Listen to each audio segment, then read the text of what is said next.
everyone who has been coming, everyone who has been so graceful in supporting us, in giving us feedback, and kind of walking along with us for these last several months as we're trying to take that next step into the future.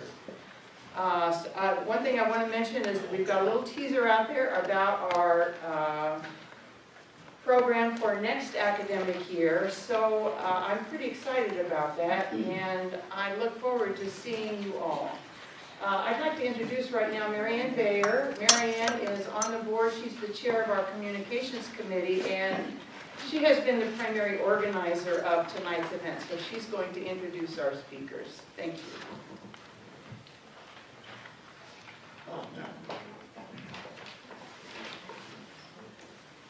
I'd like to welcome all of you this evening, especially if there are any newcomers that have joined us for the first time. We hope this will be a nourishing and enriching experience for you.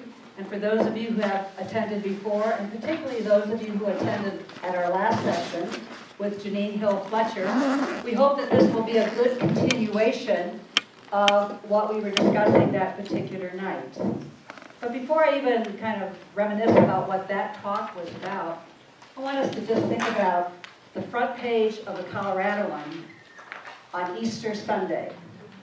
Most of you were probably aware of this page if you get the paper.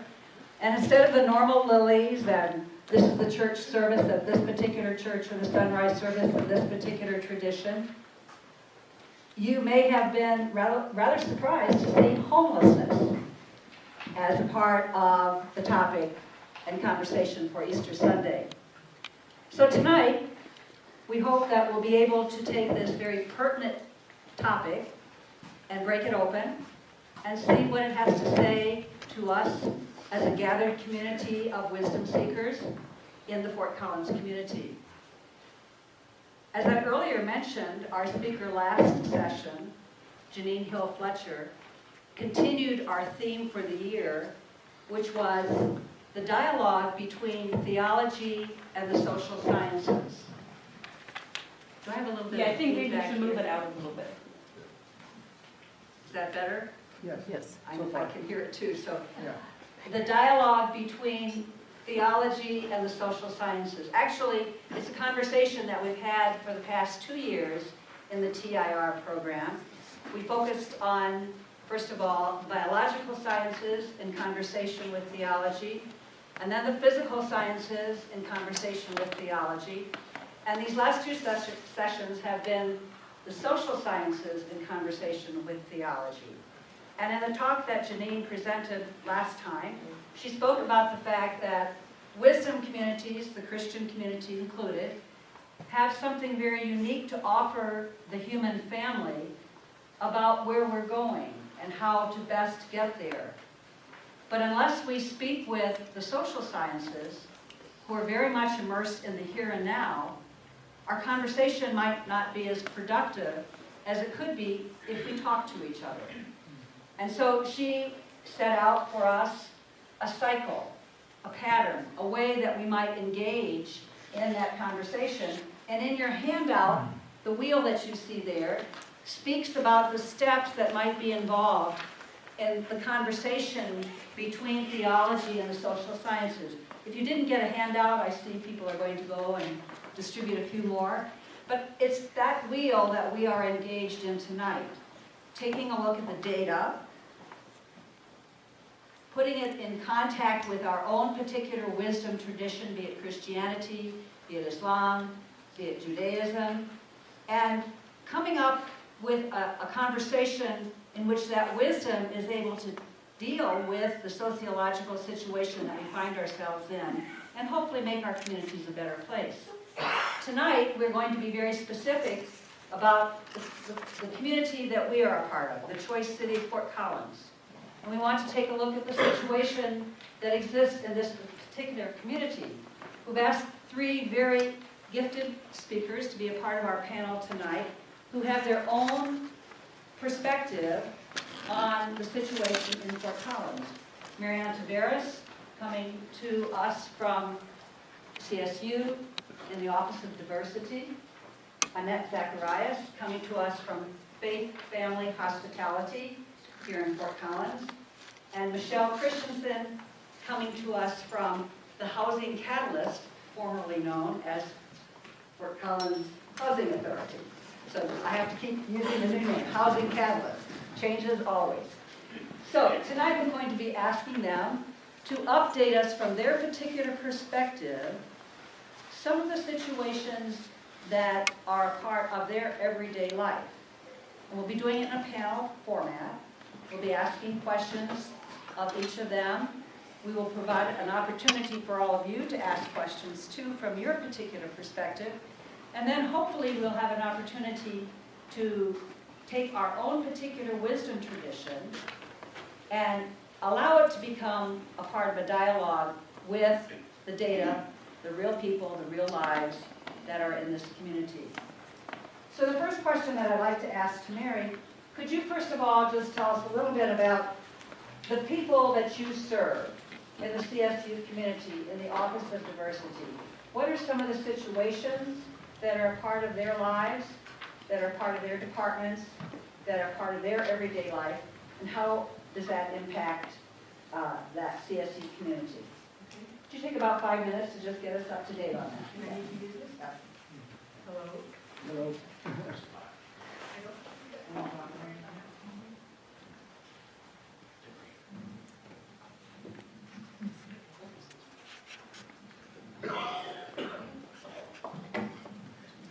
Okay, thank you very much. As was noted, my position at Colorado State University is Vice President for Diversity. And this week, earlier, we were interviewing people, candidates for a position in our office. And one of the candidates said that her father had told her, really? The university has a vice president to talk to people about being nice to each other? To talk to people about including each other and providing access? You need a vice president for that? And yes, we need a vice president for that. And so as vice president for diversity, I need to tell you first of all what diversity is at Colorado State University. Often people think about that as race or ethnicity. Now and again, people add gender to that, and sometimes they add ability or disability. And at Colorado State University, we have a very, very broad definition of diversity. And it includes everything from age and culture, different ideas and perspectives, because we are saying that as a university, we need to have those different perspectives. They are important. We welcome them. We also talk about disability, ethnicity, first-generation status, the first person in your family to graduate from a university, familial status, because we've worked with students coming from all kinds of different families. Some who are coming from foster care systems, some families who are coming from, who have two male parents or two female parents. Gender identity and expression, which is different from sex and sexual orientation, of course. Geographic background, marital status, national origin, race, religious and spiritual beliefs, socioeconomic status, veteran status, etc., right? And that doesn't even count the intersections between one and another. And so as we talk to people about our definition of diversity, I think you would probably be hard-pressed not to find yourself someplace there, right? And so we say that diversity really is pretty inclusive. And some of this idea came from my experience at the university is a long one. If you count my student years, I have been on campus for 48 years, right? And so when I started as an assistant director of admissions, I was charged with recruiting minority students to try to change the complexion of the campus. And my responsibility was that and only that. And I would go to a school, and it was not unusual for a majority student to be outside asking what I was doing. And I would say, I'm talking to students about going to college. And the student would say, well, can I come in? And my response had to be no, you cannot come in. Even though the student may have been first generation or low income, there were all kinds of reasons that the student should have been hearing that presentation. And it was very, very uncomfortable. And it became clear that in our trying to be inclusive of certain populations that had been disenfranchised in the past, we were being exclusive of many other populations that needed to have information. So we decided at the university that we would have a definition that is broader and it makes sense to us. So that is how we define diversity. And so we try to work with all of those populations, paying particular attention to those who have been disenfranchised in the past. We also talk about the fact that historically, there was a time when it was okay to say that we had a black person at the table. I think you probably have heard the term token. It was the token black person. I was often the token Hispanic or the token female. Being a token was pretty acceptable. And people would say, well, we have a Hispanic woman at the table. And it really was a token. We have thankfully evolved beyond that. And we talk about the fact that it is important that a person not just be welcomed to the table, but they be valued and that they are affirmed. That we value their contributions and we affirm those contributions by letting them know what impact it may have on a particular subject. So it's no longer good enough just to be welcomed or to serve as a token. If you do that and just that, then having that person at the table is no different than having a wall hanging on the wall, right? We need to say, you are welcomed here, you are valued here, and you are affirmed at this institution. The other thing that is very important to us is that we try to stress and get people to understand the whole notion of inclusive excellence. We cannot be an excellent institution unless we are inclusive. If there are voices that are not heard, then we are not an excellent institution. So we talk about inclusive excellence, and the research shows that the more different ideas and perspectives that you have, whether you're talking about research projects, whether you're talking about making decisions, the more you have, the better outcome you are going to have. Your product is going to be a better one. So welcoming, valuing, and affirming, and creating a campus that deals with those issues, and then also making sure that people understand the notion of inclusive excellence. And our job as a vice president for diversity is to try to become an inclusively excellent campus. And there are ways that we go about that, and we could chat about that a bit. Annette Zacharias, as I mentioned to you, is representing Faith Family Hospitality. So Annette, tell us something about the people that you serve, the community that you serve. Well, mine is pretty simple. We serve homeless families. Families who are experiencing homelessness, and that seems like a really simple statement until we start to break down what a family is and when we discuss what a family looks like. So our definition of family is the adults that are in a relationship and related to some children. And how old are those children? Those children are the age of graduation or they're under the age of 18.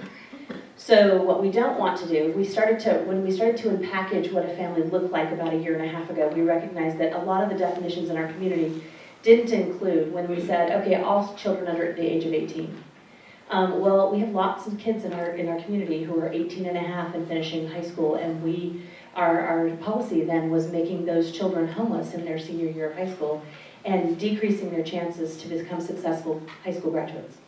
So that was a problem for us. Then we started to really take a look at, okay, so how are they related to the children? So is that a mom and a dad? Is that a single parent? What does that look like? So we expanded that notion to include all those adults who are in a relationship with that child, and biologically related or adopted or related by marriage. So with Colorado being what it is, that means we have same-gender, same-sex couples that are married in our group. We have unmarried couples who are related to the child, who are we consider families. We have multi-generational families that look like they have a grandparent along with a parent or two parents and children. So when you start to broaden your idea and notion of what a family looks like, we have some pretty large families. Recently we had a family with 6 children under the age of 8 with a grandparent and 2 parents. That's a big family to host in Faith Family Hospitality. Because what is Faith Family Hospitality? But it's an interfaith collaboration of 31 faith communities who come together. 15 of them host each week. They would do it a week at a time. On Sundays, we load up all of our guest families' belongings into a trailer, and it moves to the next host site. So there's a 15-week rotation. And then we have another 16 support churches congregations who come together, and they actually provide meals and volunteers and all the other support services that perhaps our host congregation needs a little assistance with. So that in total is over 1,100 volunteers a year, unique individuals who volunteer for us. So when we talk about who do we serve, well, we serve not only our guest families who spend the night in our family, but about a year ago we started to break apart our programs. It used to just be, we started 5 years ago in January with just emergency overnight shelter. We started out kind of small, quickly realized that sheltering people wasn't enough. Where would they go at 7 a.m. when they left the congregation, the host congregation? Where did they go? So the Mennonites stepped up and said, you can rent space from us. So we started out with 2 days a week, went to 3 days a week. Now we're 6 days a week, 9 to 6 at the Fort Collins Mennonite Fellowship. We have done a capital improvement there, so we have showers, laundries, we have a kitchen that we stock from our partner, the food bank. We utilize every community partner in town. We took over all the primary case management for those 4 families. And then just back over this last summer, we worked with CSU to split apart the rest of our program. So we now have a full-time case manager who provides a wraparound support for those 4 families, as well as 4 to 6 more families who are experiencing homelessness but may not be staying in our shelter for a reason or another. The primary reason that families don't like to stay with us is they are currently okay staying at a friend's house overnight. They just need a place to go during the day and need some support services and wraparound case management. Others, a really difficult thing is to give up your pets, even to your friends. So they would choose to stay in their car or in a tent or a camper or in other circumstances to stay with their pets. We can't accommodate pets, we accommodate service animals but not pets. So we still provide day center services for those individuals.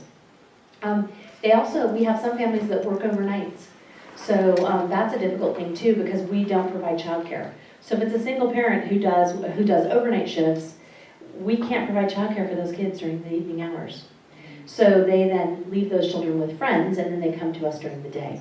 So we serve, the criteria is, are you homeless? Don't have a place to stay? And do you need help? And so, and do you have children under the age of graduation? So we're pretty simple in who we serve and how we serve them. What we do, a unique factor that we do, is we really meet them where they are. So we try not to, being an interfaith collaboration, we don't feel the need to tell them how to believe in their faith or which sort of faith they should believe in. We believe that if we're successful in having them go through all these amazing faith communities, we hope that they find a home for themselves at some point. Not only a permanent home where they live and sleep at night, but a home for their faith. A spiritual home where they can really call their own. We really thought that shelter wasn't enough. Self-sufficiency is the real goal for all of us. So we really work towards permanent self-sufficiency. That means that they have to get a good job that pays enough wage that they're able to support themselves in an apartment or in a home that their family can stay for the long term. Not something short term, but something where they can sign a lease of a year or so. So that means that if we back up from that goal, we also set a time limit recently. We now serve families for up to 90 days. But if they have permanent housing that's going to be available on the 112th day, we will keep them. But our plan is to exit them between 90 and 120 days. And some of them come in and only, like recently, I had a family who only needed 29 days. She came in, the mom and dad came in, they said, well, we're looking for jobs. We have a little savings. We knew we were going to deplete our savings staying in the hotels. We just need you guys to shelter us for a little while we get these jobs, we get up on our feet, we get our kids back in school. 29 days later, they made that happen. So we really were just that short stop for them. Other families, some of you have seen the articles in the paper about our longest resident who stayed with us over 13 months, she and her son. She really helped us shape why we now go to a shorter time frame. Because she said, if you guys had done more intense case management with me, I wouldn't have stayed so long.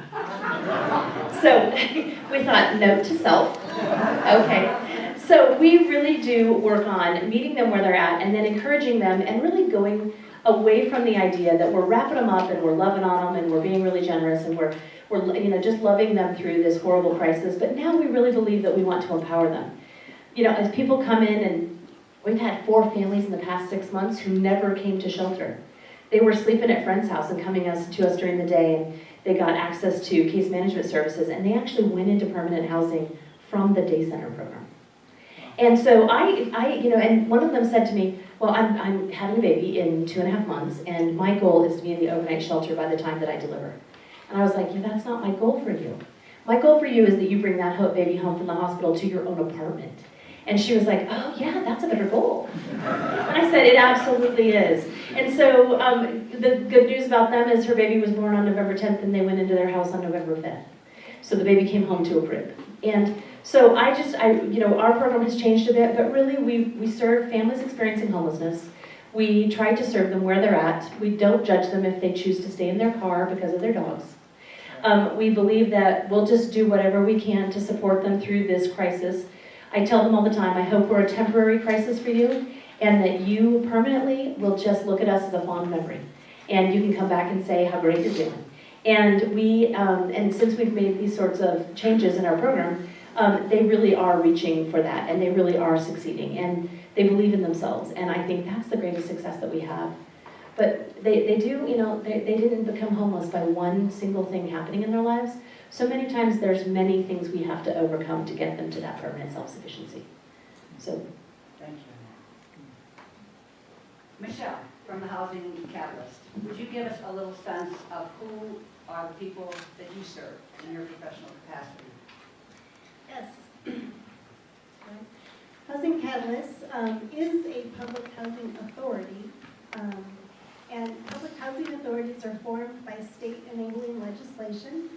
So our housing authority was formed back in the 70s, which means that the city council appoints our board of directors.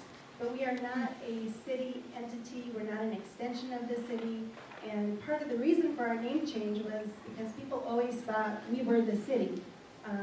So hopefully that helps clarify things a bit. Housing Catalyst is a mission-driven organization which creates vibrant, sustainable housing communities throughout Fort Collins. And we do this with a lot of populations in mind. So we serve families, and our definition of family is whoever you want to put in your household. So it could be a family of one, and it could be a family of many.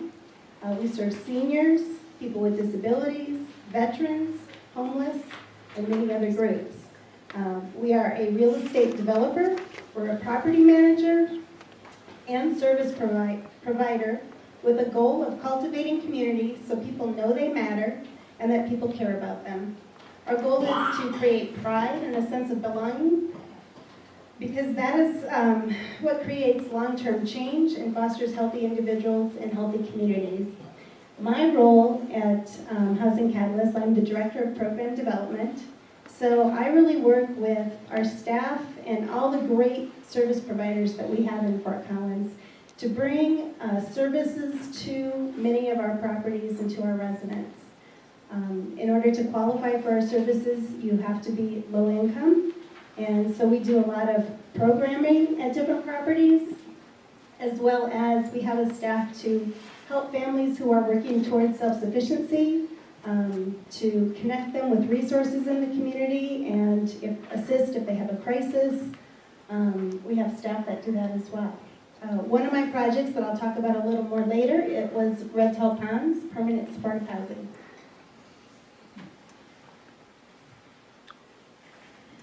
So we're using our circle here one more time. So our initial comments from our panel actually are the observation comments. What's the reality here in Fort Collins? We're moving into the analysis section of that wheel. And so Mary, in that regard, what would you describe as some of the gender, racial, economic inequality issues that members of the CSU community have faced that bring about the need for an office like yourself to exist? Well, there are many, unfortunately. But what we started to realize really pretty early on is that there were gaps in our understanding of really what our values were, and how are we going to be approaching different populations that have difficulty, whether it's racial discrimination or gender issues or difficulties that the disabled have or trans community, whatever it is. until we identify really what our values are. How many of you here have been affiliated with the university in one way or the other, or continue to be affiliated? So if somebody were to ask you, what is the mission of Colorado State University? You know, people think of the land-grant mission and they think of teaching, research, and service, and people know what the mission is. But what we realized is that we didn't have any values as to how we perform that mission. Really, how do we treat each other? If we know that there are difficulties in, in different populations and all those categories that I talked about, and I can tell you there are different issues with each of those categories, but how do we explain our values? And the reason that we found that we had to do this is because we had a situation that occurred with one of our faculty members who was giving a talk during Black Issues Week in the community, and she was really proud about being in Fort Collins. So she wanted to invite her friend to Fort Collins to listen to her talk. And her friend's sitting there, and it's question and answer time after this lecture. And somebody in the audience raises a hand and says, I remember, and then she used the N-word, I remember when the N's came to town. And it was shocking to the person who was giving this talk, right? A faculty member who has had to deal with these issues a lot. But she was so stunned, she could not respond. She could not say, excuse me, that's not an appropriate word, particularly in this setting, in the talk that I just gave. And nobody in the room said a thing. No one. There was apparently a young man who was sitting with his mother, kicked his mother as if to say something, because the individual used the word more than one time. And so that faculty member sent an email message to myself and to Tony Frank and to Rick Miranda, and the question that we had was, how are we going to deal with this? And if it's happening in our community, is it also happening, our greater Fort Collins community, is it also happening on campus? And how do we address it? How do we train people to be able to respond so that they're not making things worse? Because if something like that happened, there are a lot of people who want to say something, but it's not easy to do it, right? So how do we start addressing that? So we called the group together, started having conversations, and the group began to get larger and larger. And as we do with the University of Law, we had a retreat. And it was determined that really we had not defined our values and how we talk to each other, how we interact with each other, those kinds of things. So we started on a journey, and this journey took about a year to have faculty members interact with student affairs people, with students, and have these discussions about what is important to us. If we're going to call people on some kind of behavior, based on what? So we developed what is called the Principles of Community, and the document is 199 words long, and I can tell you a whole year's worth of work, and we ended up with 199 words. That was still okay because everybody was in agreement.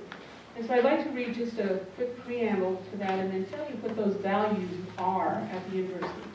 And it says the principles of community support the Colorado State University mission and vision of access, research, teaching, service, and engagement. A collaborative and vibrant community is a foundation for learning, critical inquiry, and discovery. Therefore, each member of the CSU community has a responsibility to uphold these principles when engaging with one another and acting on behalf of the university. The first one, inclusion. We create and nurture inclusive environments and welcome, value, and affirm, you've heard that language, all members of our community, including their various identities, skills, ideas, talents, and contributions. Integrity. We are accountable for our actions and will act ethically and honestly in all our interactions. That was put there particularly to address situations that happen when somebody's doing research, and how do you interact with not just with people but with data. Integrity is important. Respect. We honor the inherent dignity of all people within an environment where we are committed to freedom of expression, critical discourse, and the advancement of knowledge. Service. We are responsible individually and collectively to give of our time, talents, and resources to promote the well-being of each other and the development of our local, regional, and global communities and social justice. We have the right to be treated and the responsibility to treat others with fairness, equity, the duty to challenge prejudice, and to uphold the laws, policies, and procedures that promote justice in all respects. These principles of community have been shared across campus. Every student who is admitted to the university receives a copy of this, and it is in a letter that is signed by our provost, our vice president for student affairs, and myself. And we had a situation, actually 3 situations occur, where a student is admitted to the university. They receive information about accessing an app where they can talk to each other about what it's like being in Fort Collins and what residence hall they're going to be in and such. One young man had shared information that was pretty racist, and it was brought to our attention by a parent who saw this. And so we contacted the student, and we, meaning our Office of Admissions, contacted the student and said, based on what you have posted, it seems that, we subscribe to the principles of community, and based on what you have posted, it seems that you may not be comfortable here. And so we are happy to rescind your admission, right? And, these 3 young men, all of them were, in this kind of a situation, said, no, I didn't mean to do that. I was just joking. I didn't really mean to post these racist kinds of things. And in one situation, the young man was posting flashcards. So it would show the picture of a black student and reading the book. And the name of the book was How to Apply for Welfare, for example. And so the letter goes out letting them know, this is probably not the kind of place you want to be, because we subscribe to these principles that, and we're saying, you need to be respectful, you have to have some integrity, you believe in social justice, those kinds of things. 2 of the students wrote letters of apology, and 1 did not. And so that student's admission was rescinded. And it was the interpretation of the director that it wasn't sufficient enough apology. So they had a conversation, the student submitted something else and was admitted. But all students receive this. They also are told when they are going through orientation. Last fall, they received a lanyard that has the principles of the community. If you walk into different buildings on campus, Warner School of Natural Resources has the principles of the community displayed pretty prominently. And we do retreats so that we can share. How do you incorporate this kind of information? Because we are trying to change a culture. And we're trying to change a culture that addresses issues related to racial discrimination, issues related to equity for women. We have lots of situations where people don't have a sense for the kinds of difficulties that the disabled may have. We still have people talking about the trans community in a pretty negative way. And so we're trying to change culture, and we needed to have a foundation upon which to build that change of culture. So just wanted to share the principles of community. I know we have another question where I can share some other details. So Annette, could you give us a sense of some of the issues of inequality, racial, economic, gender, that some of your families have faced? And also, how do you equip the volunteers that help you in your mission to deal with the residual effects of some of those inequalities? So as I mentioned before, families don't get homeless by one thing falling apart. I share with them that it's like a domino track. We've all seen all the dominoes lined up, and one usually falls to the side. But when you start to have 6 or 7 fall, it makes the whole track run, and then after a while, families are homeless. So it's the job, it's ill health, it's mental illness, it's substance abuse, it's lack of life skills, it's just lack of knowledge about how to manage your finances, it's lack of knowledge about how to manage your family and your parenting and those things. So then things just sort of snowball out of control, and pretty soon they realize that we have lots of wonderful homeless prevention projects here in town, but many times families don't even know about those. So they're thinking that they're living all alone in an isolated, they're the only ones who are experiencing this. So when they get to me, they are homeless. I've only had 2 instances where people called me and said, I would like to make a reservation. I am going to be homeless at the end of the month. And we sort of giggled and said, well, we're not quite a hotel yet, but let us connect you with resources that could maybe avoid that. But those who are homeless, experiencing homelessness in our community, they come to us. They usually don't want to come to us first because we have agreements. And so when we talk about what do we do for our volunteers and what do we do for our families, we are very structured. So those agreements are both ways. There's actually a clergy agreement. There's a faith community agreement that the clergy signs that says, yes, we believe that we're going to follow these sorts of rules and guidelines. Then there's one that the volunteers follow that is in their manual. They are trained on that. I do 2 trainings a month on how to interact and how to support in a family-friendly way, in a way that really feels like encouragement and empowerment and support, instead of us looking down at them and thinking that we can fix them. And so we do trainings all the time on, I call it cultural competency, and a lot of my people went to the poverty simulation on Tuesday night because I said, please go. It will teach you things you didn't think about before. So we're constantly trying to educate folks on just the differences and those unfamiliarities between each other as individuals. And we really find that the volunteers come from there's very few volunteers who come to me and say, oh, I know what they're going through. I've been homeless myself.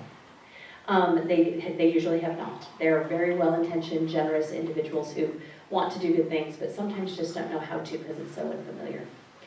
So we train them a lot. But then there's a guest agreement. The guests also have to know what's expected of them. So we do expect them to show up. We do expect them to make progress. So I tell them that it's not a free program. They pay with their efforts. Every single week they have to make progress. Every single week they meet with the case manager, they sit down, they do an assessment of their goals that were accomplished in the previous week. Then they set goals for the coming week.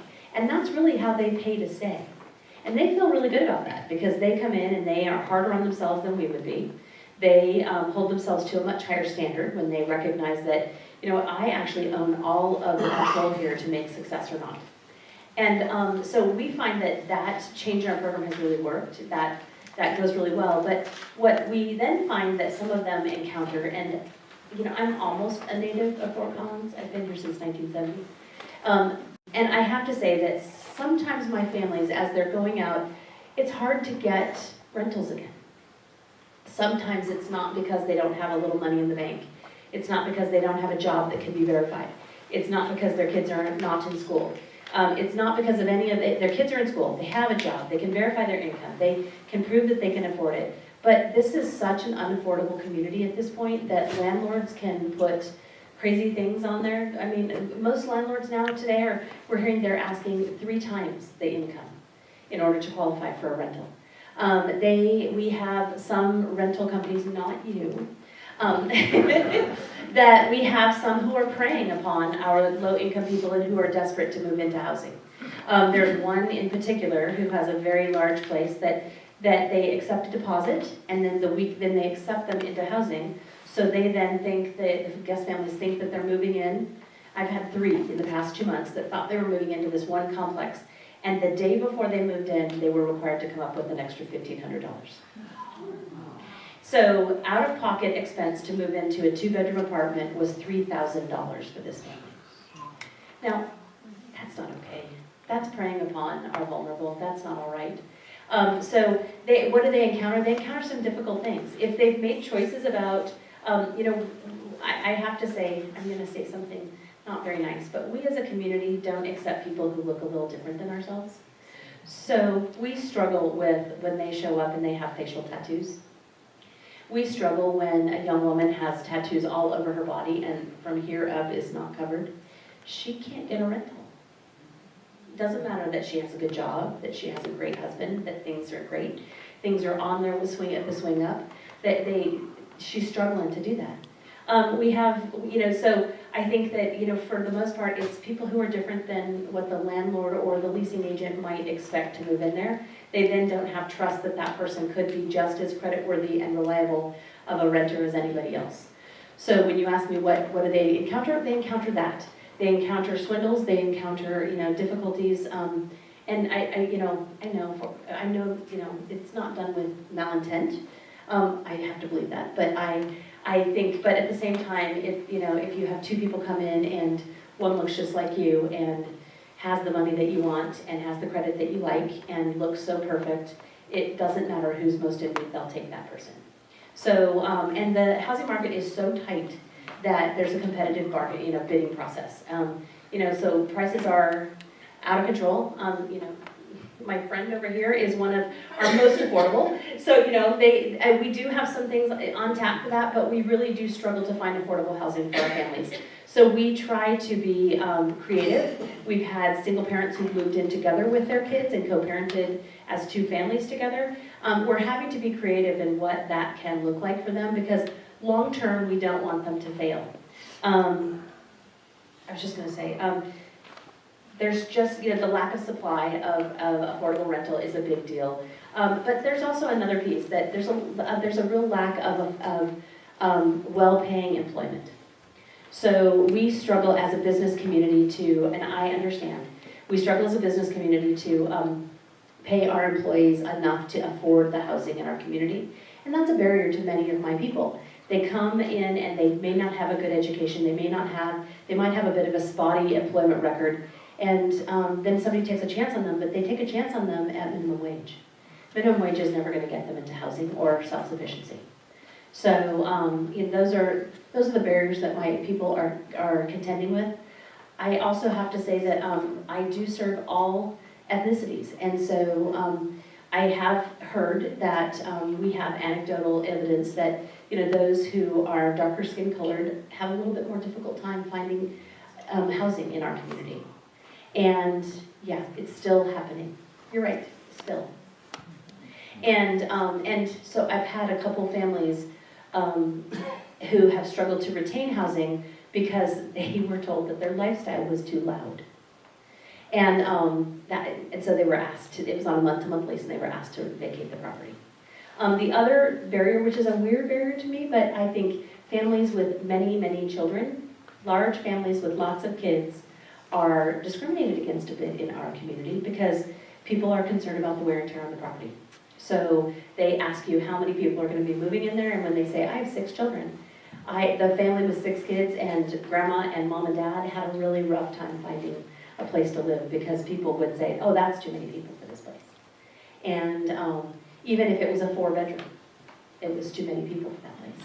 So they ended up finding a 5-bedroom, but it was a struggle to find a 5-bedroom. It was a struggle to find a landlord with a 5-bedroom unit that was willing to have 9 people move in. So those are the barriers that my family's encountered. Thank you, Annette. And just to reiterate a couple of the comments that you made, you mentioned the poverty stimulation last week, earlier this week actually, sponsored by United Way. One of the facts that they frequently will quote is that the average rental in Fort Collins is between $1,200 and $1,400. In order for a family with 2 children to be able to just survive, pay rent, and eat, do basics, $48,000 is about the income that they need. If you do, as you mentioned, basic wage will not handle that. And another factor to kind of just consider in terms of homelessness, 1,700 children, close to 1,800 actually, children who are in the Poudre School District are homeless, living in their cars or other places. And so those are facts that, are very much a part of this community's scene. And may I also mention that that doesn't even take into account the littler people. So the little guys who are birth to 5 or birth to kindergarten. So we're only talking those kindergartners through grade 12. And there's a whole lot of little bitty guys in our community without a home. So moving on to you, Michele, could you give us a sense of some of the inequalities, gender, financial, economic, that have brought families that you serve into your services? And tell us a bit also perhaps about those famous listening sessions that Housing Catalyst sponsors as you are about to begin a new building project. Tell us a little bit about what you hear and sense in that situation. Sure. I wish I was as eloquent as Annette and Mary, but I rely on my words so I don't wander off. So poor people have long been stigmatized. Examples include the English Poor Laws, where people were separated from society and sent to workhouses Many were connected to jails. Work was difficult and demeaning. Public policies were intended to stigmatize. For example, those receiving public assistance were required to wear distinctive clothing and badges meant to be marks of shame. The homeless population is really at the bottom of the poor people totem pole, and the tendency to blame the disadvantaged for their predicament holds true for modern homelessness as well. Many of our assumptions about the causes of homelessness are caused by our own misconceptions that lead to stigma and prejudice, which further serves to set us apart from those people. Society often focuses on the individual as the cause of his or her own state of homelessness, blaming the victim rather than focusing on the larger social and economic forces such as unemployment, limited affordable housing, and breakdowns in kinship networks. Stigmatization is due in part to people feeling threatened by another group. Society categorizes people who are homeless as no longer useful or not contributing to our capitalism. They do not actively work and support the system. So this type of stigmatization is alive and well in Fort Collins. And at Housing Catalyst, we experience this firsthand when we're developing new affordable housing. Especially, we experienced it during the development of Red Tail Homes, which is permanent supportive housing designed for people who are experiencing homelessness and had a disability. In the housing world, we often call this NIMBY, which stands for Not in My Backyard. Throughout the development process, we received many angry emails, voicemails, soapbox articles, and confrontations at presentations. Many of those comments reflected the stereotypes people have. Some of them included, this development will be all men, when in actuality we have about 1/3 of our residents at Red Tail are women. There will be an increase in crime in the neighborhood. That has not happened. They're all going to be substance abusers and need treatment before they deserve to be housed. Well, data shows us that most people who abuse substances never become homeless and are housed. They are mentally ill and dangerous. Well, mental illness is not synonymous with dangerous, and most people with mental illness are not dangerous. There will be sex offenders, and the Housing Authority can't discriminate against sex offenders. That's just a complete lie. We can screen, and we do not house sex offenders. Some people like or choose to be homeless. Again, data does not support this.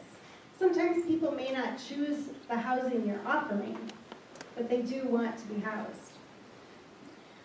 If they're children, they will lower our standards in the public schools.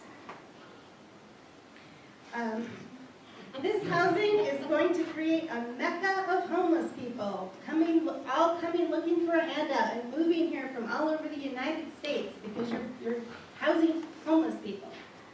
That's simply not true, and there's many of these projects all over the United States, so there'd be no reason to come here. And my favorite was, what if they wander off the property?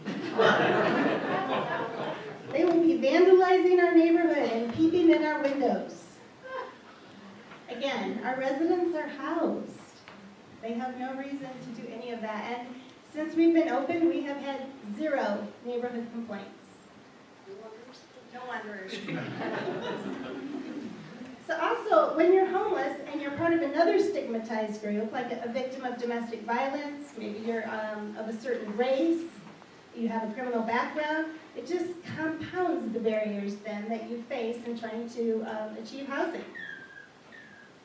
Also, just being homeless, the experience of being homeless creates new barriers. You might receive tickets for loitering or for camping, all because of your situation. I think we'll stop there.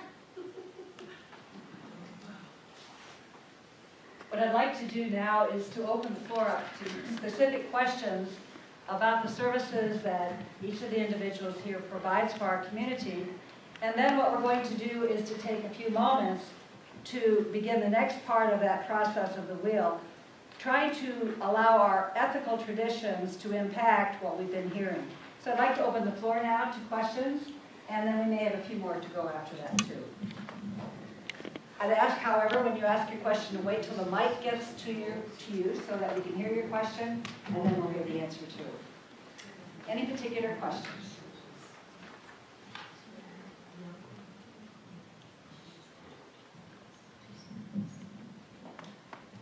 Thank you. This has really been a wonderful presentation, and with all three of you. And one thing that I'm curious about is, what trends are you seeing? What are you seeing in terms of there are a lot of things happening right now, nationally and internationally. How are those reflected in the areas that you're working in?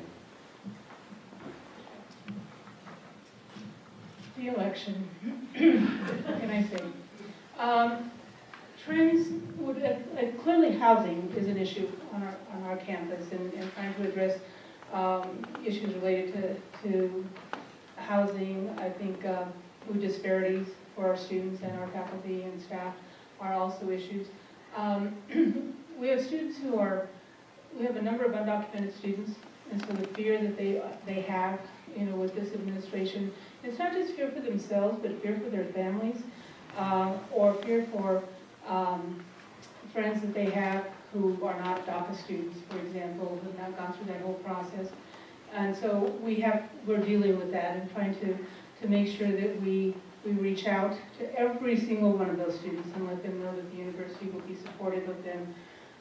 We had a group of Muslim students come to us and say, and this was before the incident at the Islamic Center, and it was right after the ban, right?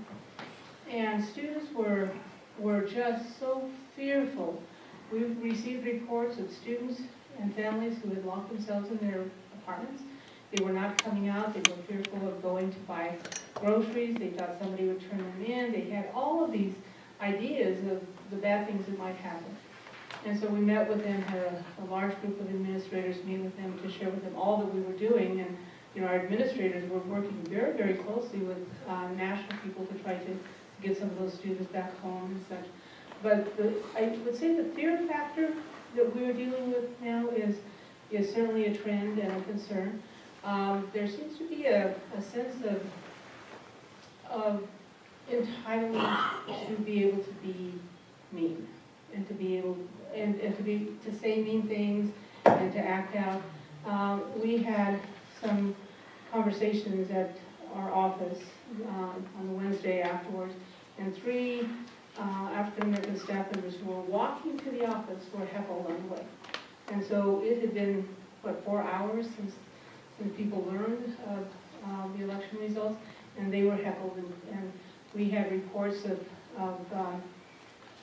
parents receiving phone calls from their kids at home, at school, saying that they were being told that they should go back to their own countries, and those kinds of things. And so all of that kind of behavior continues to be exhibited, and so those are, I guess, ugly trends.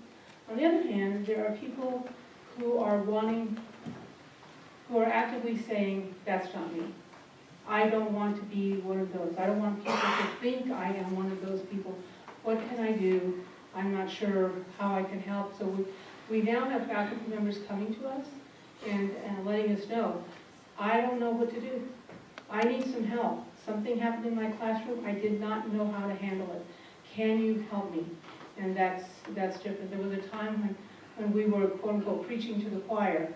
All the people who were really sympathetic to issues of diversity and inclusion would come to our sessions, and now we have many more people who are saying, I want people to know that I can handle this. So, look at some of the trends. So the work that we do, it's based on the national model from Family Promise, or what used to be called the Interfaith Hospitality Network. And what we've seen is that many of them have gone the direction that we have, which is more than just providing emergency overnight shelter in area congregations. really that next step of respite during the day and case management support. And the next journey in our FFH programs is going to be transitional housing. Our definition of transitional housing builds on the trend that's happening around the country with those same partners through Family Promise, which is short-term. The national, the HUD definition of transitional housing is 2 years. And what we're seeing is that that is not working. So the Family Promise model actually says that there's a shorter time frame that can work better. So we're actually in the process right now. Some of you might know that we are working with the city of Fort Collins as a partner to open up a transitional housing for a transitional house at the old Crossroads Safe House on South Sherwood for 7 families to move in after they've done some time and really sort of stopped their crisis of homelessness, got the jobs, gotten the access to childcare, gotten the other pieces of a foundation, but need more time to overcome bad credit, pay back debt, develop a savings, and really get some additional life skills under their belt. They will be able to, 7 families at a time will be able to co-house over in that property. That is a national trend that we are hearing from our partners in Family Promise and other family shelters that is something that's necessary. So we've been trying to, we've been responding to our community's need, but we are seeing the trends sort of, they are just where we're headed as well. And I would just kind of add on to what Annette is talking about. For years, the thought was people had to be housing ready. So you had to have a job, you had to be clean and sober, you had to have good health, and you had to sort of earn housing. And the change that we're seeing is really moving more towards a housing first model. Because imagine trying to do all those things, get a job, get clean and sober, when you're living on the street. And so the focus now is really to get folks housed, and then they can work on the barriers that led to their becoming homeless. Another question?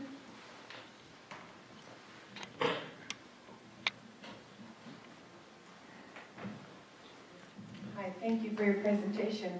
I was curious as to how many families are serviced, perhaps say on a daily or weekly or monthly, basis. And also, there is a concern that there is unaffordable, housing and what have you. And I mean, is there any way to combat that you can provide some, feedback? So we, at Faith Family Hospitality, we can serve anywhere from 4 families a day to 10. Saturdays are super busy. There is, a waiting list written down for the laundry. So it is a super busy place with lots and lots of families who come through the doors every Saturday. Now, with that being said, over a month, we can, in this past March, we had all 4 families flip out to housing. So we had 4 more families. So we served 8 families in that month in our overnight shelter. And we had another 12 families that were served in some way, shape, or form from our day center and case management services. So it really waxes and wanes based on, who is in need at the time. We no longer have a wait list. So that wait list, we abolished the wait list and said, we're not going to make you a promise that you could possibly come in and maybe sometime might get housing someday. That seems really silly. And what happened was they're, in crisis and desperate for housing, they are going to go wherever they can find housing. So they would come in, do an assessment, do a screening with us, do an intake, and then we call them a week later, and we would say, okay, now we have an opening. And they're like, well, I've already moved to Loveland. I already moved back to my parents in Sterling. I couldn't do this anymore. So we said, we're not going to do that. We are going to give them services through case management and day center. In the meantime, they'll, we know that when they're ready, and then when we have an opening, we match those people for that opening in the overnight program. So, so it just depends. Over a year, well, I can say since we opened, we have housed, in the overnight shelter, we've housed 107 families. That translates into almost 400 individuals. In the past year, we have served, I think my number is 33 families in just the past year alone in the overnight shelter. And then I know of, I can rattle off 11 families that we've served in other ways. So really the breakout of the program, splitting up the pieces of the program really happened last summer. So this coming July will kind of be my first year to have annual numbers. At Housing Catalyst, we serve over 4,000 individuals through all our different programs. Our ability to house more people is somewhat limited by the budget. We're waiting for Congress to pass a budget. And until that happens, our funding is frozen. And so with the rising cost of housing, we're able to serve actually fewer people without an increase in funding. And then in terms of, building more affordable housing, that could be a whole nother forum. But I think, there's some things in Fort Collins that kind of work against us. We are adverse to density. We don't have a lot of buildable space left in the city. And when you talk about building affordable housing, it really comes down to the tools to finance the projects that make it affordable. It's not just, we won't put dishwashers in the units. It's really about, the biggest tool we have is the low-income housing tax credits. And as the current administration talks about lowering the corporate tax rate, that program is kind of shaky too. And so we're kind of waiting to see how all this will play out. But we do have, the end of this month, we will begin leasing our new Redwood Village on the north end of town. And then we will also be breaking ground sometime this summer on Village on Horsetooth. Those will be 96 units of multifamily housing. So we do have some projects in the pipeline. And a bit of a side note related to housing and our students. We have a good number of students who come to us from the foster care system. And it had been brought to our attention that many of those students during the breaks, because they have no place to go home to, they've aged out, were living under bridges and living in places where, any place they could find to live. So the university, once we learned of the situation, the severity of it, we opened up our residence hall and reserved a space for them to be able to live during those breaks so that they have a place. And recently received a grant, and so those students give care packages, quote unquote. Often parents will send care packages to their students, and so we have a process where they get care packages as well. It's called our Fostering Success program because we know that group is pretty vulnerable to not being retained. But that is the group that comes to mind when I think of what we're trying to do for those who have pretty serious issues. I was going to say one more thing about housing. So creativity is actually a cornerstone for us because that means that we look in all surrounding areas. So we don't believe, we really take a look at what the family needs, and sometimes that family needs to move to a different state to reconnect with other family who can provide additional support. Sometimes it means that they need to move to Loveland, they need to move to Greeley, they need to move to Fort Morgan because of jobs, because of housing, because of other things. So just because they're housed with us doesn't mean that they have to live in Fort Collins long term. So creativity and looking at every individual situation and what we can do best. We have one more question back over here.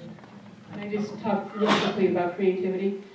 We were trying to address the foster care situation, and we thought, well, we have lots of international students, and we appeal to the community to house an international student when they can't go home during the breaks. And when we suggested that to our foster care kids, they looked at us as though we had three eyes. They said, why would we want to go to yet another home? So it really is important that you get to know your audience and you ask critical questions. Michele, could you tell us these two new projects you mentioned, Redwood and Harmony? Horsetooth? Okay, are there any studio apartments? No, they're 1, 2, and 3 bedroom. And what is the cheapest for a one bedroom? I can't tell you off the top of my head. Okay, yeah, just curious.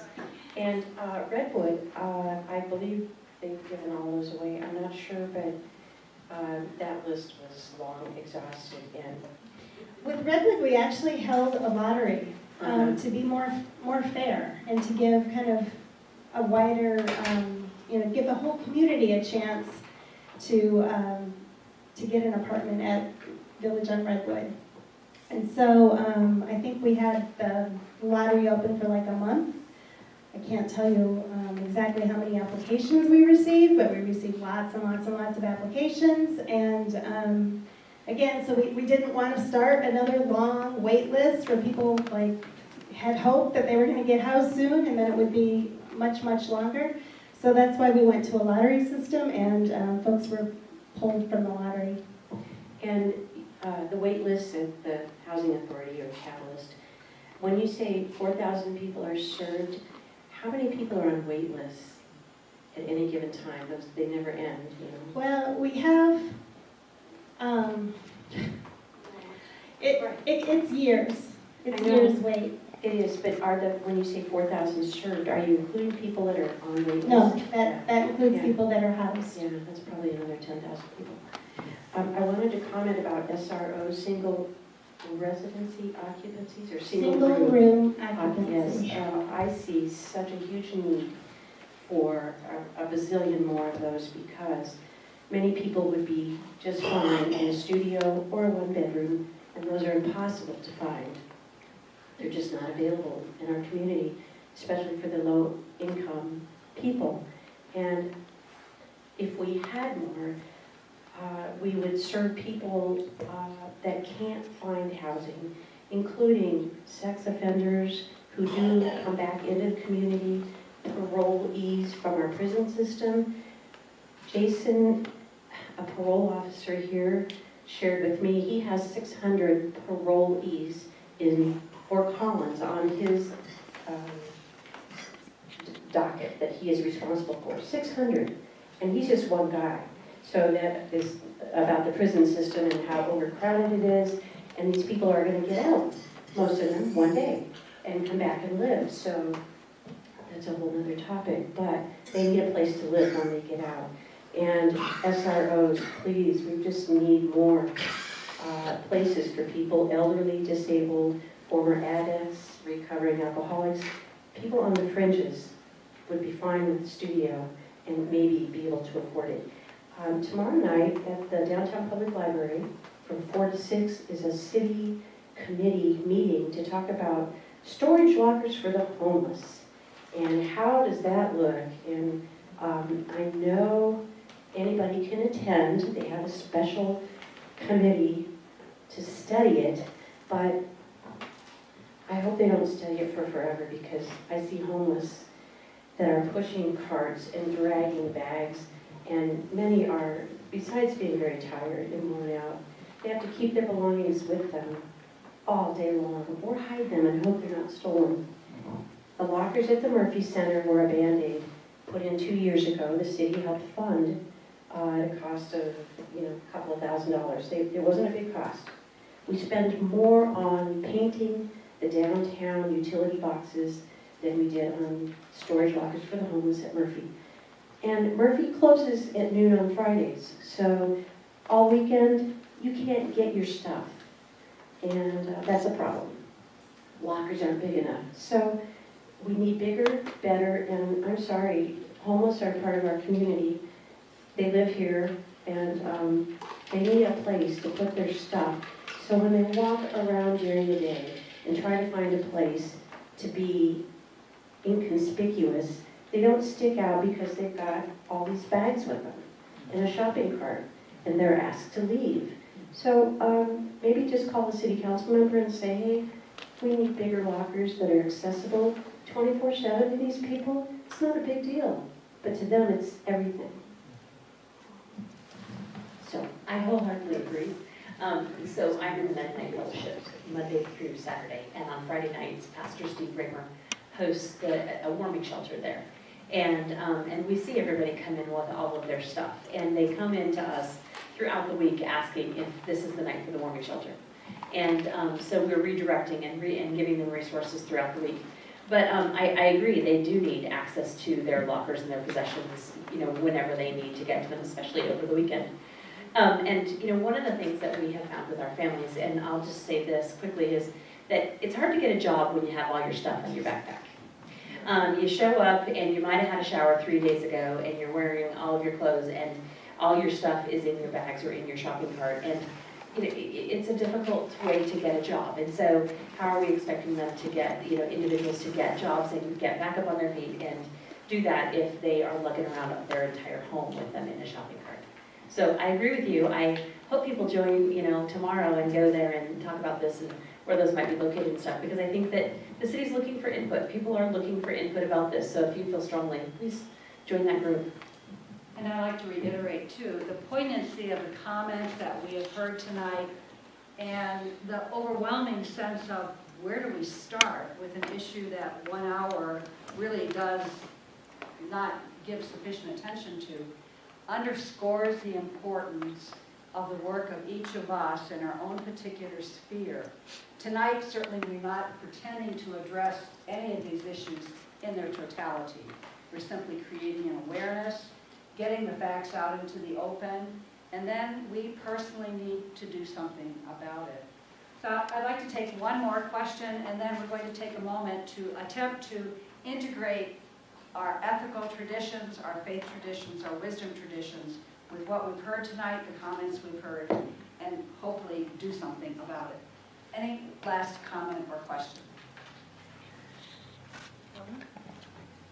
Is there any effort to resolve these problems by looking at what neighboring states and cities are doing in the area particularly of agriculture? I know that I have a brother who lives in the area of Valentine, Nebraska, and he says that it's almost impossible to get labor to help do the things that need to be done.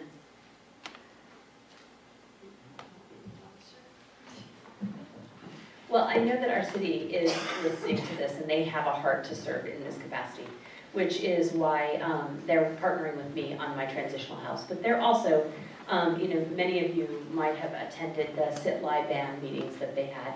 They were really soliciting input to find out what the citizens of Fort Collins were looking for. And they were hearing a select voice for a long time until, I think, the last meeting. And then there was a big different voice that showed up. So they are trying to, the city council and the city of Fort Collins are trying to figure out ways to serve. Like we just said though, where do we start? And so we're starting out with some small stuff. So really, I smile because I think the city is starting out with shelter. They are part of the partnership with the Murphy Center. They're supportive of that. They allocate funding towards that. In all disclosure, I serve on the CDBG commission. And so the presentations and requests for funding to support all sorts of homeless interventions and homelessness prevention interventions were presented and funded. But then I know that our city is also they're investing in going and looking at other models around the country. And that's really where they came up with the Room at the Inn model this past winter. They're trying to encourage the faith community to step up and help with warming shelters. So I think that they're really trying, but I think that we can always share with them more about what we would like to see more of and how we might be a part of that. So we have a whole community-wide, so I think people are kind of waiting on the city at this point. And then there's others in 31 faith communities I work in that they're stepping up and taking care and being part of us, but there's still more to be done. So. But I know that none of us think that we have the answers right here in Fort Collins. I know most of us are looking outside and trying to find what else is going on in the world and who's smarter, bigger, and 2 steps ahead of us. I would just add, I think the faith community is a huge untapped resource sometimes that people forget about. And so I think forums like this are fantastic because you are who can make a difference. I think it's really great to know that the city is addressing the kinds of issues that you all are talking about. And unfortunately, there are so many other issues. And all too often, word we hear is that you need to be at the city council meeting in order to voice your concerns. Well, there are a lot of people who will not make it to a Fort Collins City Council meeting. And I think our leaders really need to look at different ways to get information about what really is happening. I had a conversation with a woman who had left Fort Collins years ago, was living in in California, and it's a very diverse community, comes back to Fort Collins and misses the diversity, so she wanted to get involved and attended a program called Real Talk on campus, where Black students talk about their experiences. And a young man talked about how unsafe he feels in this community. And she was stunned. She didn't say anything and came to meet with me later, and she said, that can't be true, can it? Can it really be true that students feel unsafe here? And I had to tell her, yes, it's absolutely true, that there are many students who feel unsafe, students of color, Muslim students, Muslim women in particular, if they're wearing a hijab, they feel very unsafe in this community. And when you approach people, leaders of the community, the answer is, well, no, that can't be possible. This is Detroit City. How could it be? And this woman's comment was, it's Fort Collins. It's not Detroit. It's not Chicago. How can that possibly be? So I think awareness, and then trying to create venues such as this one where people can bring this kind of information to the attention of citizens and leaders, because there seems to be some denial about really what happens in Fort Collins. So in that spirit, all of us have gathered here tonight, coming from some wisdom tradition, some faith tradition, be it Christianity or one of the other, seeking world religions. And we all have, within the context of that wisdom tradition, an approach, a value system to those who are suffering from inequality and injustice. So we are here because we represent that piece of our community. What we'd like to do in these last few minutes is to ask each of these representatives to leave a few parting words from their social sciences perspective to speak to our ethical traditions and to allow it to grow within us to see what it is that we can do. Before I ask them to speak their words of wisdom to us, could I ask you to take a moment and just bless them, that they will be empowered from whatever faith tradition you come from, with wisdom and courage to speak to us words of truth.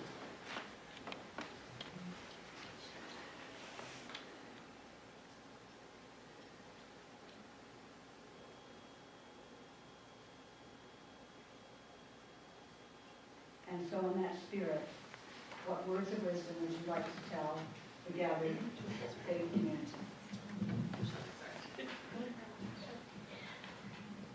I think a response can be individual to congregations or parishioners.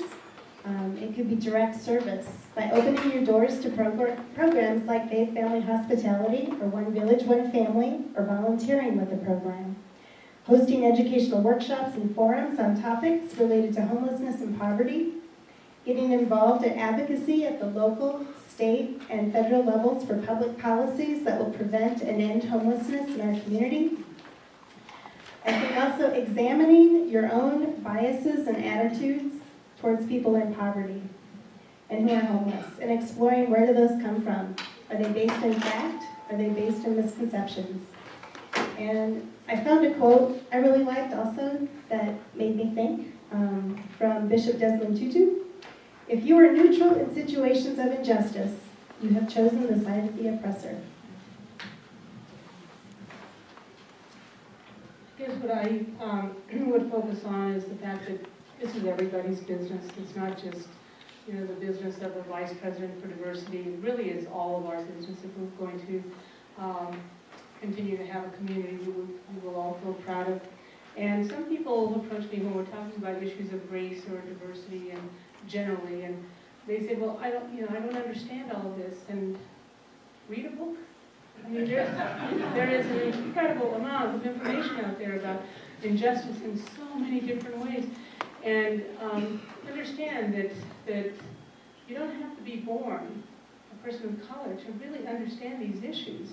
And it is, I think, everybody's obligation to understand, and not to just expect people of color or people who are poor or people homeless to educate you. It really is everybody's business. You have a voice, and there are times when you have access to populations, to individuals that I would never have access to, and to use that voice. Also, the whole notion of awareness, and this is probably not group to be talking about, because you're here, you're trying to become aware that there are so many others who are not. Also understand that in terms of race, not all people of color are experts on diversity and inclusion, right? That is really important. But take responsibility for your own education, and then be courageous. Everybody is on this journey, I think. We try to meet people where they are, and there are some people who really have made great steps. And there are other people. I had a faculty member tell me, I never knew that lynching was such a big issue in the Black community. And I thought, oh my gosh, what day of school did you miss? What day of life did you miss? Everybody's coming from a different place, and we need to meet them where they are and move forward together. And it's not about blaming and shaming, it's really about assisting everybody to move forward. And I would just say listen and then engage. Because we find that the magic of the program at FFH is really about listening to each other. And we have coined the phrase a ministry of presence.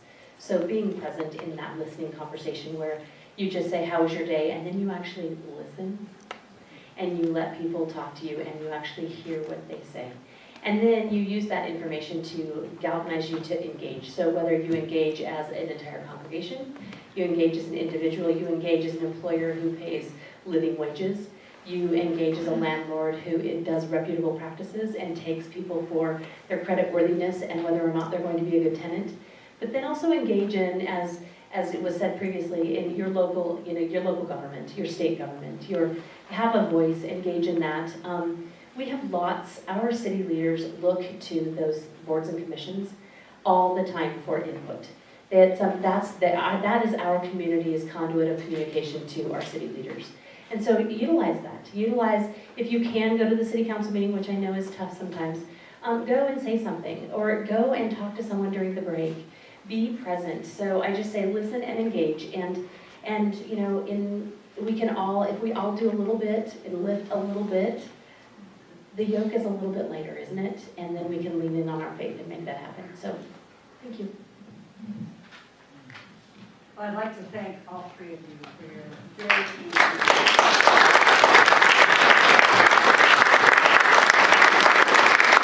And I think I also encourage you to take a moment to take a look at the second page, the fourth page of the handout that you have that has many, many opportunities where you can become engaged according to your gifts, talents, and time in attempting to bring about a difference. I remember a quote also from Sister Mary Alice Murphy, who spoke about the fact that each of us can do one small thing to make a difference, and if we do that, we can solve the problems that are facing our community. So in that spirit, we thank you for being prophets to us and encouraging us to be a greater community. Thank you. I have a couple of announcements. I want to thank the panel as well, Mary, Annette, and Michele, and Mary Ann for moderating, and David and First United Methodist for always being such gracious hosts. David has some wonderful books all around here and out in the front, and our lovely librarian, Louise, will be here, so if anyone wants to check out a book, you're welcome to do that. We have some flyers when you walk out. We have surveys. We always love input. We have the flyer on the upcoming Joachim Memorial Series next year. Flyers out there on that. And we have a sneak peek at our theme. This is our last talk for this series this year. So starting in September, we'll start our next series, and our theme is Experiencing the Sacred, Sharing Wisdom Through Story, Art, and Music. So those flyers are out there. And one last thing, all of our videos are posted on our website. This one will be. And so if you ever miss a talk, you can go to our homepage. The top line has a tab for videos. Just click on videos. Thank you very much for coming. Have a good night.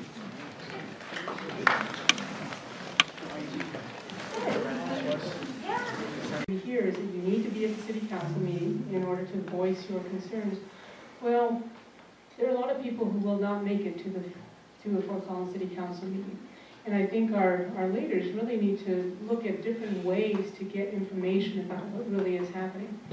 I had a conversation with a woman who had left Fort Collins years ago, was living in California, and it's a very diverse community, comes back to Fort Collins and misses the diversity, so she wanted to get involved and attended a program called Real Talk on campus, where Black students talk about their experiences. And a young man talked about how unsafe he feels in this community. And she was stunned. She didn't say anything and came to meet with me later, and she said, that can't be true, can it? Can it really be true that students feel unsafe here? And I had to tell her, yes, it's absolutely true, that there are many students who feel unsafe, students of color, Muslim students, Muslim women in particular, they're wearing a hijab. They feel very unsafe in this community. And when you approach people, leaders of the community, the answer is, well, no, that can't be possible. This is the Troy City. How can it be? And this woman's comment was, it's Fort Collins. It's not Detroit. It's not Chicago. How can that possibly be? So I think awareness, and then trying to create venues such as this one where people can bring this kind of information to the attention of citizens and leaders, because there seems to be some denial about really what happens in Fort Collins. So in that spirit, all of us have gathered here tonight, coming from some wisdom tradition, some faith tradition, be it Christianity or one of the other, seeking world religions. And we all have, within the context of that wisdom tradition, an approach, a value system to those who are suffering from inequality and injustice. So we are here because we represent that piece of our community. What we'd like to do in these last few minutes is to ask each of these representatives to leave a few parting words from their social sciences perspective to speak to our ethical traditions and to allow it to grow within us to see what it is that we can do. Before I ask them to speak their words of wisdom to us, could I ask you to take a moment and just bless them, that they will be empowered from whatever faith tradition you come from, with wisdom and courage to speak to us words of truth.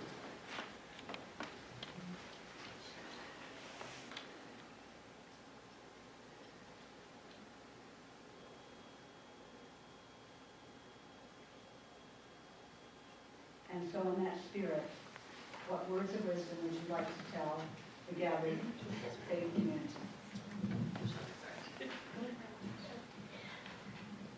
I think a response can be individual to congregations or parishioners. It could be direct service by opening your doors to programs like Faith Family Hospitality or One Village, One Family, or volunteering with the program. Hosting educational workshops and forums on topics related to homelessness and poverty.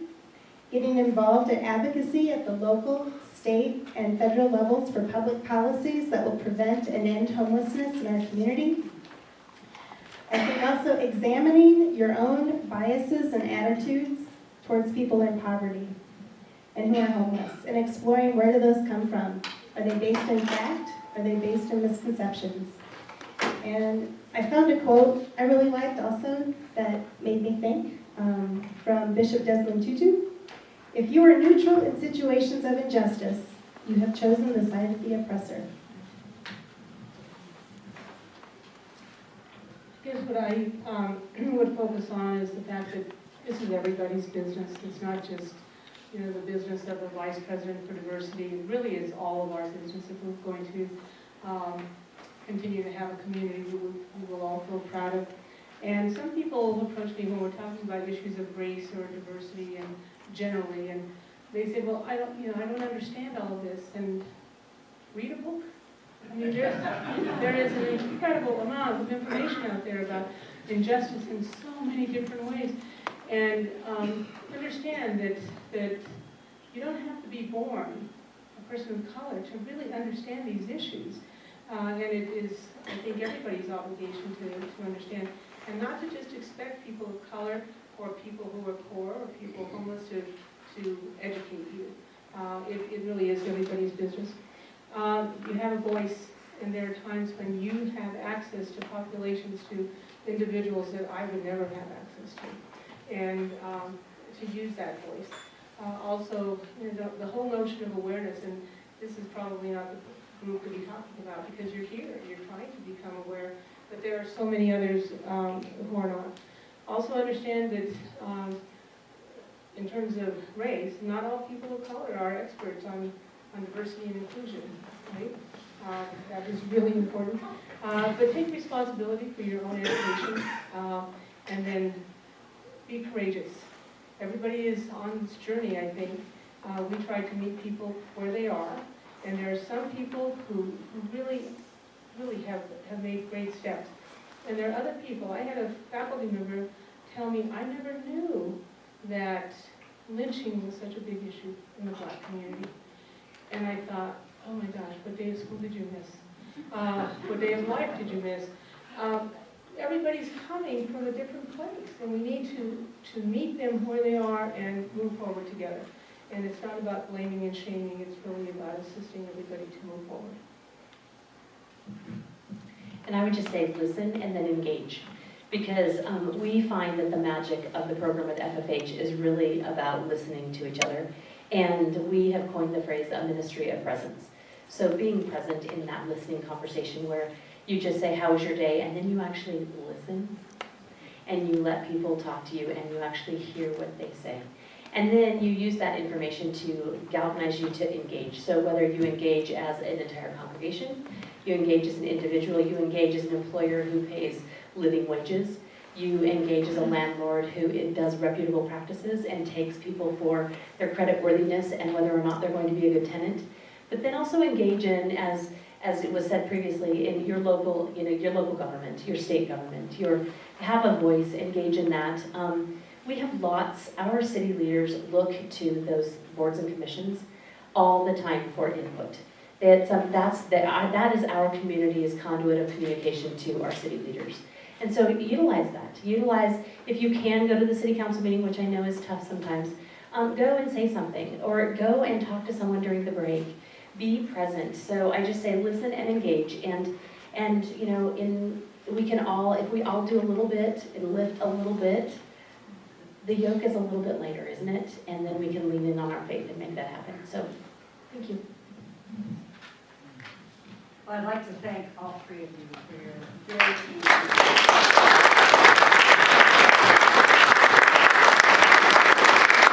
And I think I also encourage you to take a moment to take a look at the second and fourth page of the handout that you have that has many, many opportunities where you can become engaged according to your gifts, talents, and time in attempting to bring about a difference. I remember a quote also from Sister Mary Alice Murphy, who spoke about the fact that each of us can do one small thing to make a difference, and if we do that, we can solve the problems that are facing our community. So in that spirit, we thank you for being prophets to us and encouraging us to be a greater community. Thank you. We have a couple of announcements. I want to thank the panel as well, Mary, Annette, and Michele, and Mary Ann for moderating, and David and First United Methodist for always being such gracious hosts. David has some wonderful books all around here and out on the front, and our lovely librarian, Louise, will be here, so if anyone wants to check out a book, you're welcome to do that.